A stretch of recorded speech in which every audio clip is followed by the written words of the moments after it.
So, you think you know what's going on in South Africa, you see the headlines, you watch the news, you hear the politicians making their grand speeches. But what if I told you that the real story, the one that truly shapes the country, happens far away from the cameras and microphones? What if the most important decisions are made not in Parliament but in quiet back rooms over expensive dinners and through encrypted messages? This isn't a spy movie, folks. This is the reality of the hidden handshake between power and profit in South Africa, a relationship that has defined the nation's trajectory for decades. These aren't just small, under-the-table exchanges. We're talking about massive, nation-altering agreements that have shaped South Africa's politics and economy, all happening behind closed doors. These deals determine who gets rich and who stays poor, which companies thrive and which ones fail, and ultimately, they influence the daily lives of every single South African. They are the secret architecture of the economy, built on foundations of influence, access, and sometimes outright corruption. It's a complex web where the lines between public service and private gain become so blurry, you need a map and a flashlight just to find your way. Today, we're pulling back the curtain. We're going to turn on that flashlight and explore 10 of the most significant secret deals that have been exposed. From billion-rand arms deals to state-owned enterprises being hollowed out from the inside, we're going to dissect how these covert arrangements work and the devastating impact they've had. This isn't just about pointing fingers, it's about understanding the system so we can start to figure out how to change it. So grab some Ruabos, get comfortable, because we're about to dive deep into a world they never wanted you to see. Alright, let's start with a big one. The OG of post-apartheid scandals, the arms deal. Picture this, it's 1999. South Africa is the new kid on the democratic bloc, full of hope and promise. The government decides it needs to upgrade its military hardware, you know, fighter jets, submarines, the whole James Bond starter pack. The official reason? To modernize the National Defense Force and participate in international peacekeeping missions. It sounded noble, right? A strong, new South Africa taking its place on the world stage. The price tag was a cool 30 billion rand, which, even back then, was an astronomical amount of money. This wasn't just a simple shopping trip, though. This was a complex procurement process involving some of the biggest European arms manufacturers. Companies from Germany, Sweden, Britain, and France were all lining up, eager to sell their high-tech toys. The deal was sold to the public as a win-win. These foreign companies promised offsets, which are basically investments back into the South African economy. They promised to create thousands of jobs and boost local industries. It was packaged as a deal for defense and development, a two-for-one special that was supposed to launch the country into a new era of prosperity. But here's where the secret part of the deal kicks in. Behind the slick presentations and the official documents, a different kind of transaction was taking place.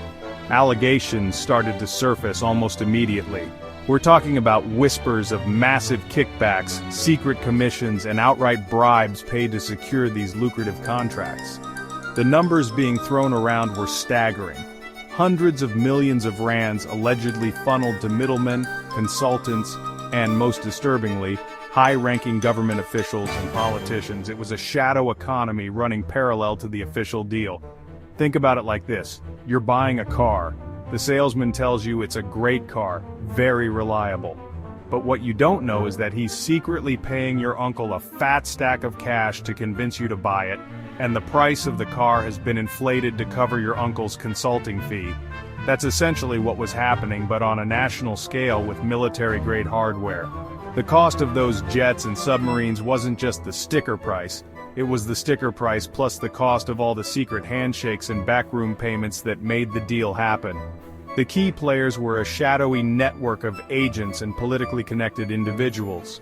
People like Schabir Shaik, a businessman with close ties to then-Deputy President Jacob Zuma, were central figures. Shaik was later convicted for soliciting a bribe from a French arms company, Thalys, on behalf of Zuma. This was the first major crack in the dam, revealing the rot within. The evidence pointed to a systematic effort by international arms corporations to bribe their way into the South African market, with the help of local facilitators who had access to the highest levels of power. The fallout from the arms deal has been catastrophic and long-lasting. It didn't just cost the country billions of rands that could have been spent on housing, healthcare, or education.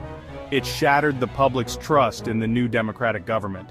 It created a culture of impunity where corruption at the highest levels seemed to go unpunished. For years, official investigations were blocked, whistleblowers were silenced, and the full truth was buried under layers of political maneuvering. The arms deal became the blueprint for a new kind of corruption, setting a dangerous precedent for the secret deals that would follow. Now, if the arms deal was the opening act, the saga of Eskom and the Gupta family was the multi-season high-budget blockbuster. Eskom, for those who don't know, is South Africa's state-owned power utility. It's supposed to keep the lights on for the entire country. For decades, it was a source of national pride. But then, it became the personal piggy bank for a single, well-connected family, the Guptas. Their influence over Eskom is the poster child for what we now call state capture. The Guptas were three brothers from India who arrived in South Africa in the 90s and built a sprawling business empire. But their most valuable asset wasn't a company. It was their incredibly close relationship with President Jacob Zuma and his family. This friendship was their golden ticket. It gave them unprecedented access to the levers of power, and they used that access to systematically infiltrate and plunder state-owned enterprises, with Eskom being their crown jewel. They didn't just want to do business with the state, they wanted to become the state. Their strategy was insidious and brilliant in its own corrupt way. They didn't just bribe a few people. They methodically placed their own allies and loyalists in key positions on Eskom's board and in its executive management. People who were meant to safeguard the public's interest were replaced by people whose only job was to serve the Gupta's interests. This created a captured system from the inside out. Once they had their people in place, they could steer Eskom's decisions in their favor, directing massive contracts towards their own companies. Let's talk about one of the most blatant examples, the Tegeta coal deal. Eskom needed coal to run its power stations. The Guptas, through their company Tegeta Exploration and Resources, conveniently decided they wanted to buy a coal mine from a major corporation, Glencore, but they were short on cash. No problem. Their allies at Eskom helped them out. Eskom gave Tegeta a massive, legally questionable prepayment of over 600 million rand, which the Guptas then used to help finance their purchase of the mine. In essence, Eskom paid the Guptas to buy a mine so the Guptas could sell coal back to Eskom, often at inflated prices, and it didn't stop there. The Guptas' influence extended to every corner of the utility. They influenced the suspension of honest executives who stood in their way. They dictated the terms of contracts. They even had a hand in appointing and firing government ministers who oversaw Eskom. Their media outlets, like the New Age newspaper and An 7 news channel, would then spin a positive narrative, attacking anyone who dared to question their activities. It was a fully integrated system of capture, procurement, and propaganda. The consequences for South Africa have been devastating, and we feel them every day. The rampant corruption and mismanagement hollowed out Eskom financially and operationally. The utility plunged into debt, its power stations fell into disrepair, and the result is what South Africans now know as load shedding, rolling blackouts that cripple the economy and disrupt daily life. The secret deals that enriched one family and their cronies have literally left an entire nation in the dark, a powerful and tragic metaphor for the effects of state capture. Imagine a company whose entire business model is built on bribery. Not as a side hustle, not as a shortcut, but as the core operational strategy. That company was Bosasa, later renamed African Global Operations. On the surface, it was a facilities management and security company. It ran prisons, provided food services for government departments, and installed security systems. But behind this legitimate-looking facade was a sophisticated and deeply entrenched system of corruption that operated for nearly 2 decades. Bossasa's method was simple but effective: identify key decision-makers in government, and then shower them with gifts, cash, and favors. We're not talking about a bottle of wine at Christmas. We're talking about monthly cash payments delivered in gray security bags, luxury cars, high-end homes, tuition for their children, and lavish parties. The company's CEO, Gavin Watson, allegedly treated bribery like a monthly expense, a necessary cost of doing business. He understood that to secure lucrative government tenders, you didn't need the best service, you needed the best connections. The company kept meticulous records of its corrupt activities, which would later come back to haunt them. Whistleblowers, most notably former executive Angelo Agrizzi, came forward at the Zondo Commission into state capture and laid it all bare.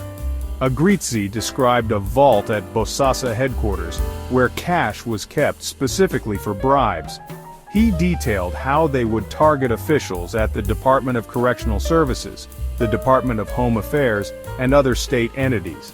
They essentially had these officials on a retainer, ensuring that when tenders came up, Bossasa was always the preferred bidder. The scale of this operation was breathtaking. Bossasa secured contracts worth billions of rands from the state. They ran catering services for prisons, installed fencing at ports, and provided security at airports.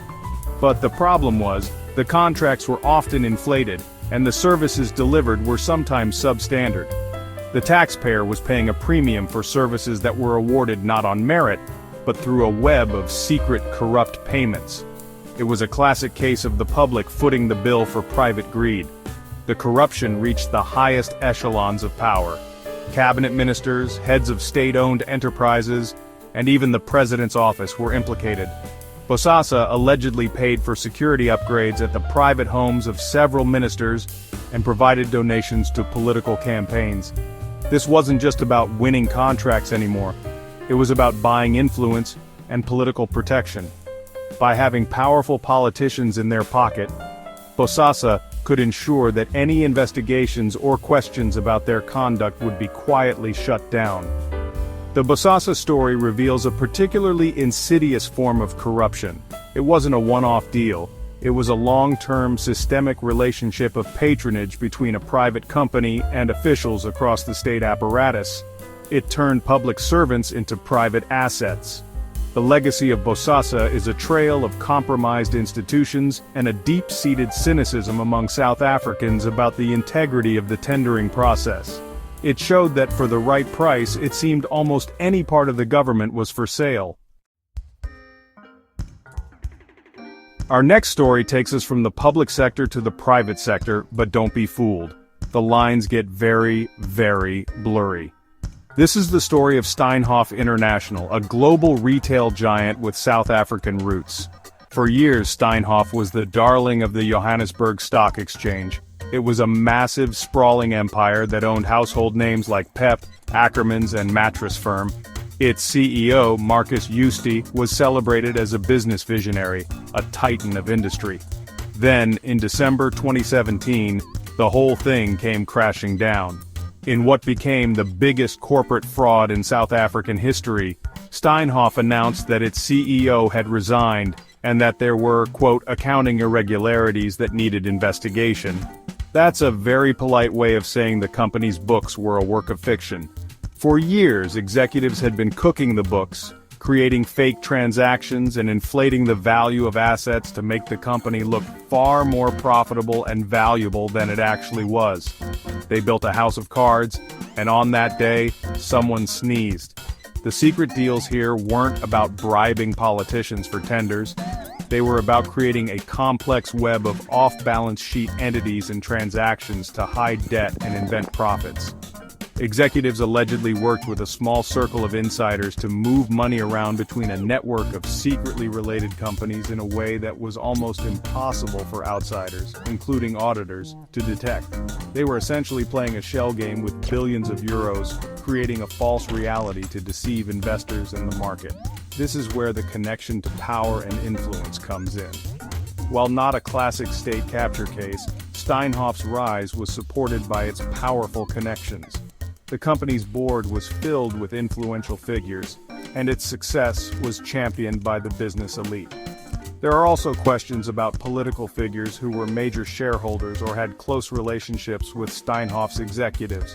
The secret deals were internal, but they were protected by an external shield of credibility and power.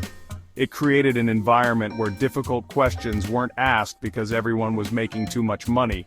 The collapse was immediate and brutal. The Steinhoff share price plummeted by over 90% in a matter of days, wiping out more than 200 billion rand in value. This wasn't just a problem for rich investors. The biggest loser was the Government Employees Pension Fund, or GEPF, which manages the pensions of over 1 million public servants, teachers, nurses, police officers.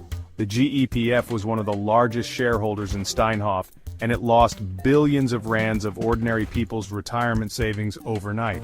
The Steinhoff scandal is a chilling reminder that corruption isn't limited to the government. The hidden handshake can also be between powerful corporate executives who conspire to defraud the public for their own personal enrichment. It exposed a massive failure of corporate governance, auditing, and regulatory oversight. And while Marcus Joost and his associates lived lives of incredible luxury, it was ordinary South African workers who ended up paying the price for their secret, fraudulent deals. The pursuit of justice has been painfully slow, leaving a deep scar on the country's financial landscape. Let's get back on the state capture train, literally. Our next stop is Transnet, the state-owned enterprise that manages South Africa's ports, railways, and pipelines. It's the circulatory system of the country's economy, moving goods from mines and farms to the rest of the world. Given its strategic importance, it's no surprise that it became a prime target for those looking to profit from secret deals. The looting of Transnet was systematic, audacious, and involved some of the same characters from our previous chapters. The main event was a massive procurement deal in 2014 to buy 1,064 new locomotives. This was supposed to be a flagship project to modernize South Africa's rail fleet, a deal worth over 50 billion rand. It was one of the largest procurement contracts in the country's history, but from the very beginning, the process was rigged. The cost of the locomotives was massively inflated, and the contracts were structured to benefit a very specific group of people, the Gupta family and their associates. Here's how the secret deal worked. Transnet awarded the contracts to various international manufacturers, including China South Rail, or CSR. But there was a catch. A significant portion of the money paid to these manufacturers was then kicked back as consulting fees or commissions to shell companies secretly controlled by the Guptas and their business partners. These were essentially front companies that did no actual work. Their only purpose was to launder the kickbacks. It was a sophisticated scheme to siphon billions of rands directly from a state contract into private pockets. The numbers are just mind-boggling. Investigations later revealed that the cost of the locomotives was inflated by at least 16 billion rand. Out of the total 54 billion rand contract, an estimated 5 billion was paid out in these illicit kickbacks.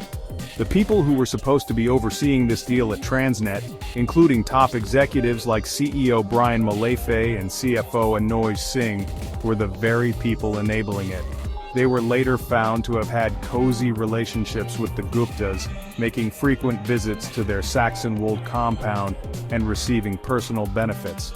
This wasn't just about money. The deal had real-world consequences for the South African economy. The locomotives that were delivered from China South Rail were not even fit for purpose. They were the wrong size and design for parts of South Africa's rail network, making them unusable on key freight lines. So not only did the country overpay by billions, but it also received faulty equipment that couldn't do the job it was purchased for. It was a double-blow financial plunder combined with operational sabotage. The Transnet locomotive scandal is a textbook case of how state capture works. You capture the board and executive leadership of a state-owned enterprise. You use that control to manipulate a massive procurement process. You inflate the costs and build in kickbacks that are funneled to your own companies. And you do it all under the guise of progress and modernization. The great train robbery at Transnet left the SOE financially crippled and its infrastructure compromised, all for the benefit of a few powerful individuals and their secretive network. South Africa's wealth has always been deeply tied to what lies beneath its soil. Gold, diamonds, platinum, coal. The country is a treasure chest of mineral resources.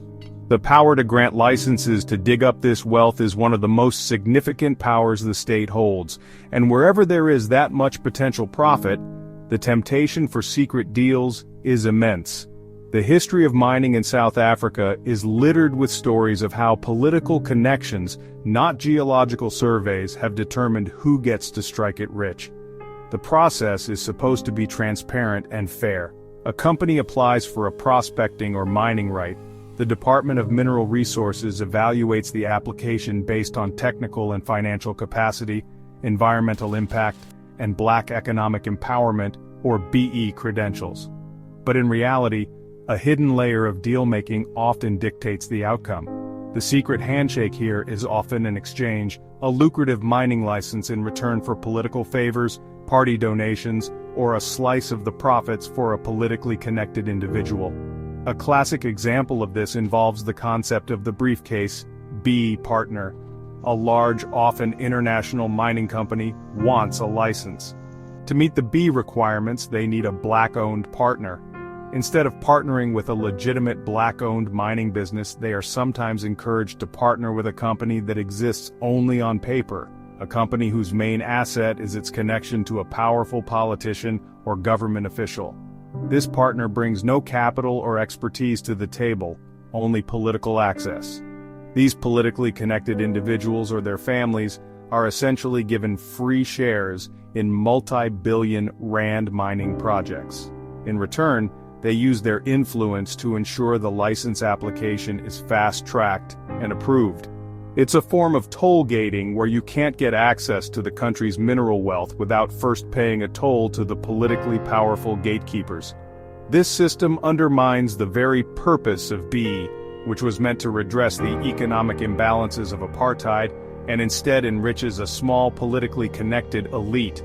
One of the most controversial cases involved the Imperial Crown Trading, or ICT company, and the Kumba iron ore mine. ICT, a company with links to the Gupta family and Duduzane Zuma, the president's son, was controversially awarded a prospecting right over a portion of Kumba's Sishen mine, one of the world's largest iron ore mines. The decision was highly suspect and led to years of legal battles, eventually being overturned by the courts. But it highlighted how easily politically connected entities could try to muscle in on established mining operations. These secret deals have profound consequences. They create uncertainty for legitimate investors, who fear their rights could be usurped by someone with better political connections. They also cheat the South African public. The nation's mineral wealth is a finite resource that belongs to all its citizens. When licenses are granted based on backroom deals, rather than on which company can provide the most benefit to the country in terms of jobs, taxes, and responsible mining, everyone loses. The treasure beneath the soil ends up enriching a select few, while the nation as a whole is left poorer. Let's move from the ground to the airwaves. The telecommunications industry is another sector where government regulation and licensing play a huge role, creating fertile ground for secret deals. Our focus here is on MTN, one of Africa's largest mobile network operators. MTN's expansion across the continent has been a massive success story, but its journey has also been shadowed by allegations of undisclosed agreements and politically convenient arrangements, particularly in its dealings in other countries, which sometimes involved the South African government's diplomatic influence. The nature of the secret deals in telecom is often about access and regulation. To operate, a mobile network needs a license from the government. They also need favorable regulations regarding things like spectrum allocation, interconnection fees, and data pricing. This gives government officials enormous leverage. The Whisper network has long been filled with stories of how securing these favorable conditions sometimes requires more than just a solid business plan. It requires making the right donations or forging the right political alliances. One of the most high-profile cases involving MTN wasn't in South Africa itself, but its operations in Iran and Nigeria, which brought scrutiny back home. In Iran, a rival bidder, Turkcell, alleged that MTN used improper influence, including promises of South African diplomatic support and military hardware, to snatch the license away from them. While these allegations were never definitively proven in court, and MTN has always denied them, they painted a picture of high-stakes international deal-making where corporate and state interests can become dangerously intertwined. In South Africa, the questions have often revolved around the close relationships between telecom giants and political parties.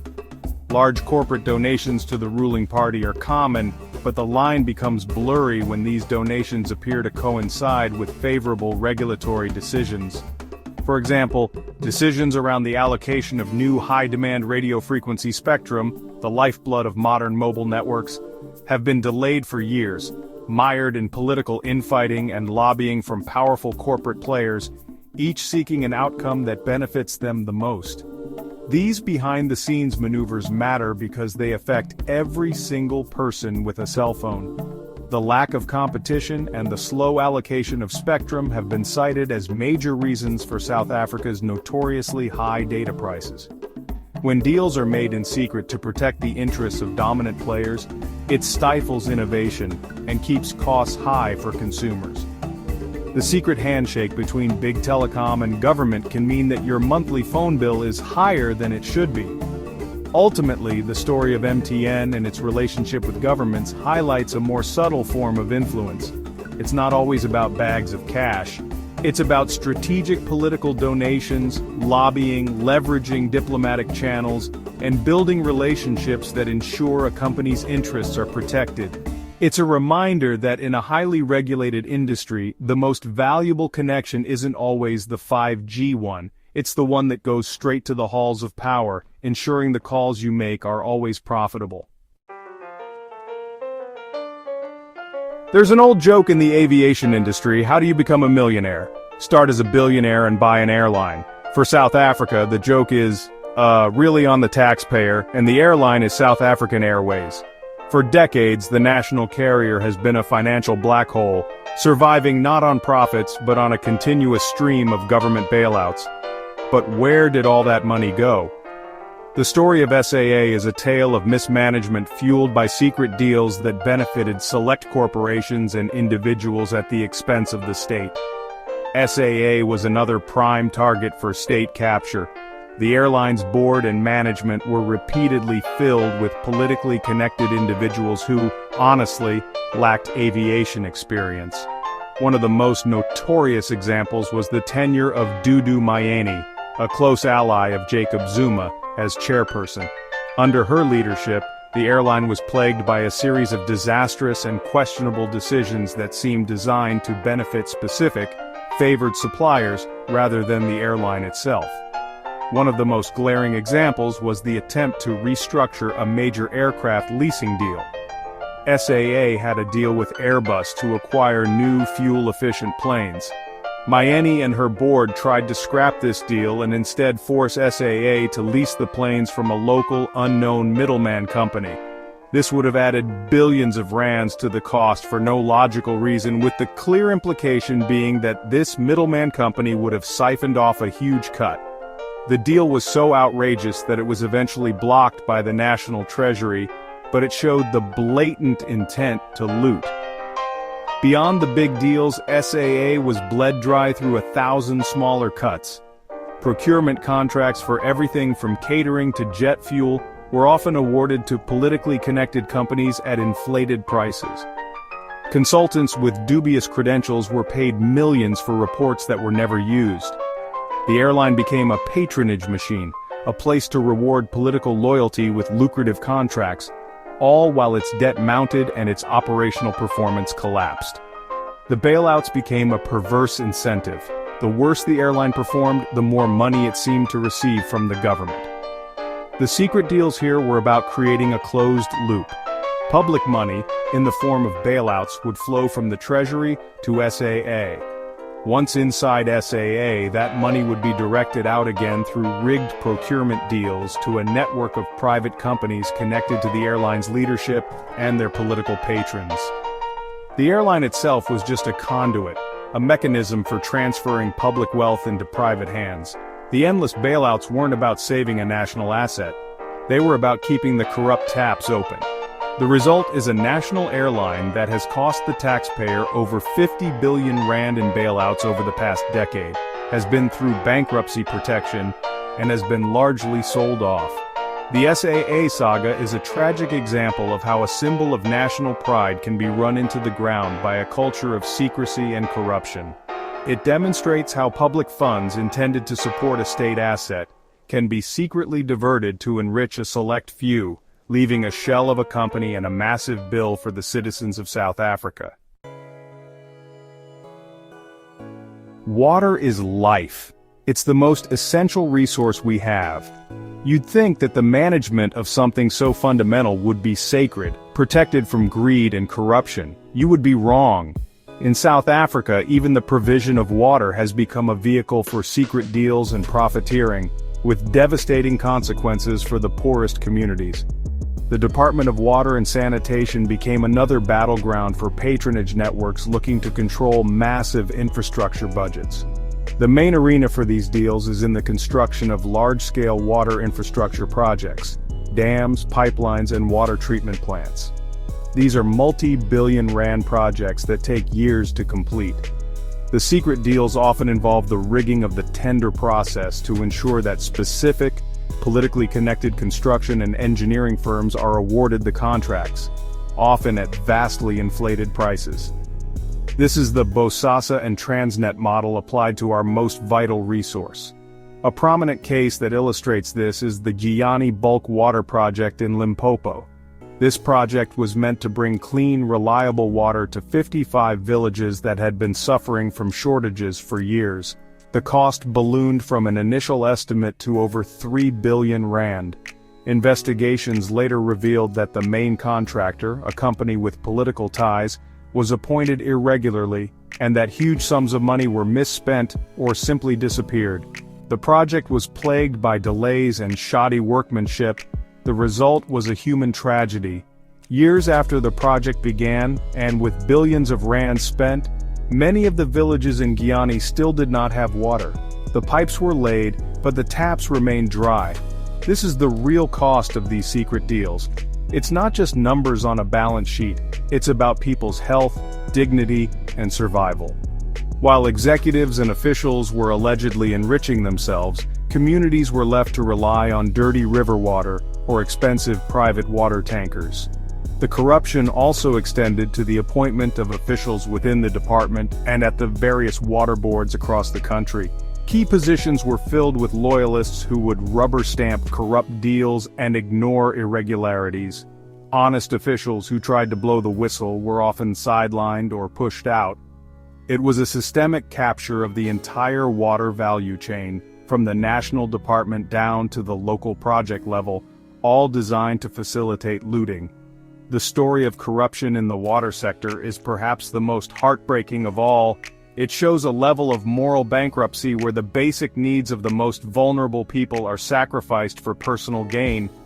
The secret deals didn't just steal money, they stole people's right to clean water. It's a stark reminder that when transparency and accountability are washed away, it's the poorest communities that are left to drown in the consequences. Our final chapter brings us to the most recent, and in some ways most shocking example of secret deal-making, the looting of COVID-19 relief funds. In 2020, as the world reeled from a deadly pandemic, the South African government declared a national state of disaster.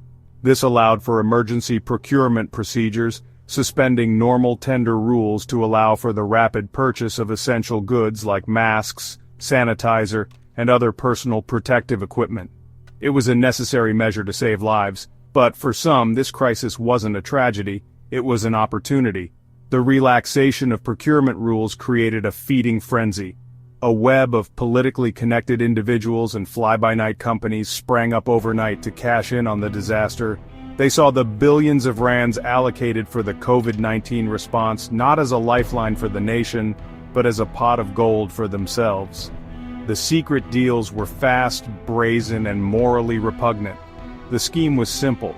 Companies with no experience in the medical supply industry, some registered just days before, were awarded multi-million rand contracts to supply PPE. Many of these companies were linked to politicians, their families, or their friends, the presidential spokesperson's husband, the sons of the ANC's Secretary General. The list of politically connected beneficiaries was long and honestly just shameful. It was a blatant abuse of a national crisis for personal enrichment. The deals were characterized by grotesquely inflated prices. Masks that should have cost a few rands were billed to the government for 10 or 20 times their value. Sanitizer was procured at astronomical markups. The state was being systematically fleeced at the moment of its greatest vulnerability. This wasn't just corruption, it was profiteering from human suffering.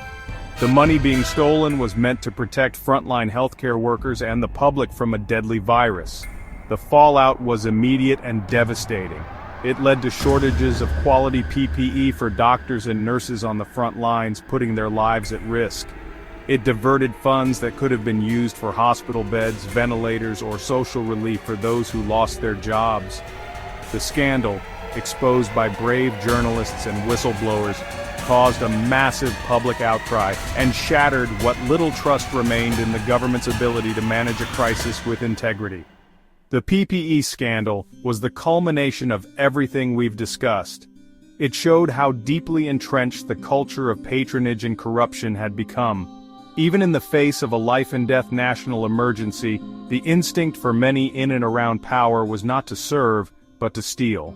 These secret emergency deals revealed the rotten core of a system where connections trump competence and private profit is prioritized over the public good, even when lives are on the line. So there you have it, 10 stories, 10 secret deals, but they all tell one larger story. From the arms deal that set the stage to the state capture of Eskom and Transnet, to the blatant profiteering during a global pandemic, the pattern is disturbingly clear. The hidden handshake between power and profit has consistently undermined South Africa's democratic promise. These deals, cooked up in secret, have hollowed out our institutions, robbed the public purse, and most tragically, stolen opportunities and essential services from millions of ordinary people. It's a heavy story, and it's easy to feel cynical or powerless. But here's the crucial part. These deals are only powerful when they remain secret. The work of whistleblowers, journalists, and commissions of inquiry has dragged these uncomfortable truths into the light. And in the light, they begin to lose their power. Understanding how these deals work is the first step toward dismantling the system that allows them. It's not just about a few bad apples, it's about a systemic problem that requires a systemic solution. That solution starts with us, the citizens, refusing to accept secrecy as the standard way of doing business. These secret deals remind us that transparency is key to a healthy democracy. Stay informed and demand accountability. We have to demand more from our leaders, from our corporations, and from our institutions. We must support a free press that can investigate without fear. We must protect whistleblowers who risk everything to tell the truth. And we must vote for and champion leaders who are committed to openness, not backroom deals. The fight against corruption is a fight for the soul of the country, and it's a fight that can be won, not in the shadows, but in the bright, unforgiving light of public scrutiny.